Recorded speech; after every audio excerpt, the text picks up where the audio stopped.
Hello, Leo, Sun, Moon Rising, and Venus Signs. Kamusta kayo? Sana po ay nasa mabuti kayong kalagayan. Welcome back po sa Star Tarot. Kung bago kayo dito, welcome din kayo. Thank you sa inyong support. I truly appreciate it. God bless you all. Leo, tignan natin. By the way, Leo, this is Christmas week already. So, have a good Christmas po sa inyong lahat. Wow, napakagandang biyaya nito para sa iyo, Leo. Ace of Cups is a divine blessing. At overflowing, no? Kitang-kita agad. Pinapakita agad sa akin ng guides ko, no? Kung ano talaga to, yung mga patak-patak ng tubig, they're glistening talaga. So, parang it's really catching my attention and maybe your attention as well kung nakikita ninyo yan, ano. Overflowing blessings ang paparating sa inyo, Leo. This is a heads up for you na there are so many blessings coming your way. At hindi lang ito blessing na sakto para sa iyo, but this is also more than enough so that you can also use that blessing para makapag-bless din kayo ng ibang tao, no? So it's time for giving, diba? It's Christmas season, so it's time for giving, sharing, loving, yung ganon. And maaring marami talaga ang dadating na biyaya sa inyo, and you have all the reason to share your blessings with other people as well, no? Kung ano yung dito, ano yung dadating na biyaya sa inyo, that is also what you need right now sa buhay ninyo. So good luck to that. We have Knight of Pentacles. There could be an offer na paparating. This is a financial opportunity na maaaring dumating sa buhay ninyo around this time, Leo. So, good luck to that. At siguro ang iba din sa inyo dito, may mga kinoconsider na financial plans, no? Siguro may mga investments, siguro kayo na maaaring kino-consider sa ngayon, no, na mag-invest kayo somewhere. At kung ano man, ang plans ninyo sa ngayon regarding sa inyong kaperahan, maganda rito kasi magsisiguro kayo, no? Hindi kayo yung magdedesisyon agad-agad na hindi pinag-isipan, hindi kayo yung you're going to jump into conclusion agad-agad, or papasok agad kayo sa isang sitwasyon, no? Hindi kayo ganun sa ngayon. Mag-aaral, no? Mag-aaral kayo, magre-research kayo. Siguro ang iba nga sa inyo dito, talaga, pag-aaralan ninyong mabuti, mag-iimbestiga, magre-research regarding this investment scheme na maaring gusto ninyong pasukin, ano. So you're really going to move cautiously dito, and you're going to really think about things, no, before you make a decision, which is really good. Page of Wands, there are news coming your way, and this news exciting, no, Leo. This is going to excite you, at saka regarding ito sa mga regarding ito sa mga talents ninyo, gifts ninyo, skills ninyo siguro, no? At ito, Leo, this is something that's going to excite you, no? This is an opportunity or a news regarding an exciting opportunity regarding trabaho, no, career, yung ganon. At ito magiging excited, and you will be passionate about this kasi maybe ito na yung matagal na ninyong hinihintay na pagkakataon. So, good luck. Ten of Wands, for others of you, you're going to put an end to something na nagpapahirap na sa inyo. So, maybe all year round, nagtiis na kayo, no? Tiniis ninyo, masyado na kayong nagpasensya at nagsakripisyo, no? Pero ngayon, maybe enough. Maaring hindi naman ninyo nakikita na tinutulungan din kayo or sinusuportahan kayo ng mga taong tinutulungan ninyo, pero kayong nahihirapan, ano?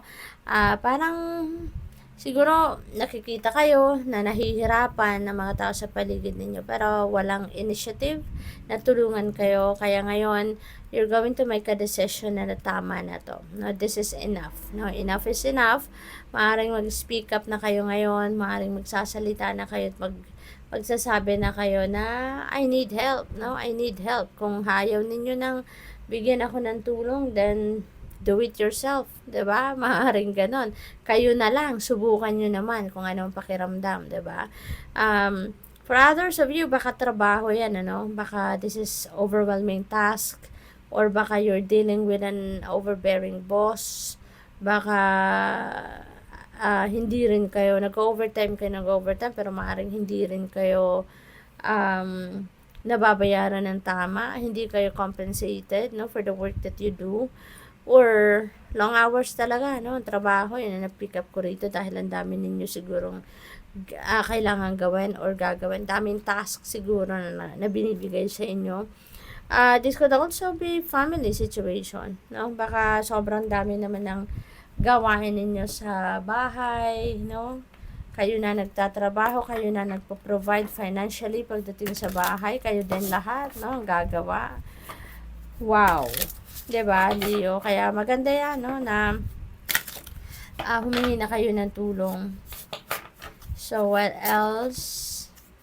We have strength. Ayan, you may need your physical strength at saka yung inner strength dito, no? Physical strength para makabawi kayo, magawa ninyo yan, or inner strength para magawa din ninyo itong yung parang ibaba na, no, isuko na, kumbaga, dahil hirap na kayo, it's taking a toll on you.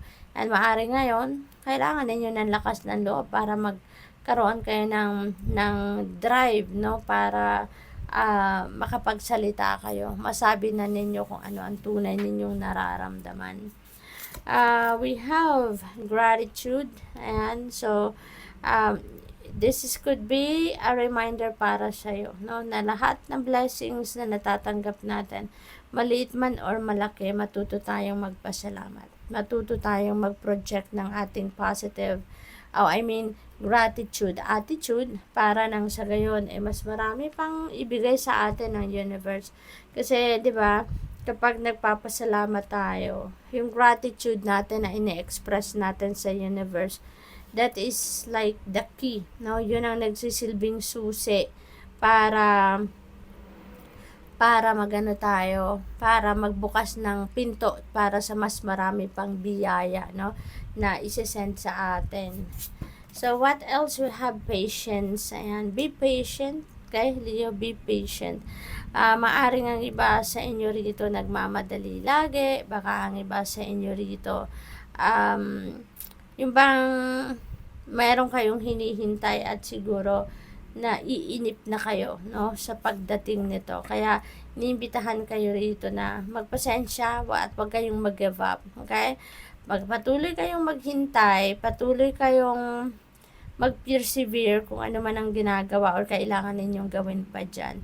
But at the same time, practice patience, no? Kasi alalahanin natin na lahat ng bagay nangyayari according to the divine order and timing, 'di ba? Hindi sa sarili natin timing. Kaya minsan, kailangan natin talagang magpasensya. So, tingnan natin kung ano pa ang ganap para sa'yo.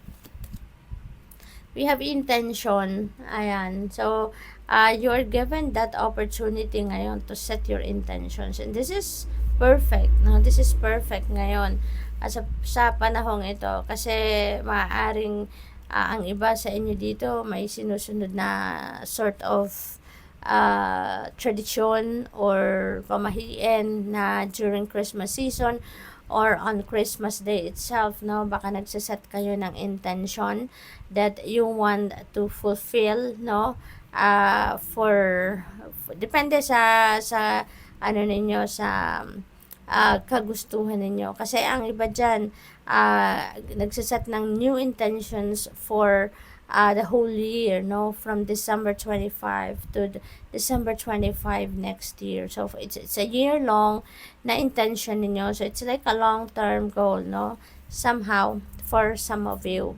Ang iba din diyan, ano, for a Christmas day itself, may intention kayo, no, na sineset para dyan, at yan ay gusto ninyong matupad anytime soon, no, may mga ganon. So ito yung pagkakataon ninyo, no, ito yung pagkakataon ninyo na para kung meron kayong ganon tradition, ano, sa sarili ninyo, sa ngayon, no, it's about time na to figure out, no, make up your mind, ano nga ba yung mga gusto mong ma-fulfill, no, sa buhay ninyo, doon sa kung ano man ang timeline na isiset ninyo. So, we have passion. Ayan. So, meron tayong page of wands dito, no? And talaga naman, kung ano man ang balita na yan, ano man ang opportunity na hatid ng balitang yan, you're going to be passionate about it. No, you're going to be passionate about it, Leo. So, you're really going to be excited about it. No, you're really going to be very excited about it. So, yun ang napipick up ko dyan. What else? We have happiness. Magiging masaya kayo. No, Leo, magiging masaya kayo. This is going to be a joyous period, no, sa buhay ninyo. Lalo-lalo na meron tayong Ace of Cups, no. That is going to bring forth happiness and joy sa inyo. Hindi lang talaga kasi simpleng masaya kayo dyan, pero sobrang saya, malalim, no, nasaya ang hatid sa inyo ng mga pangyayaring ito, ng mga biyayang ito sa inyo. Kaya good luck po. Thank you for watching. Love and light. Namaste.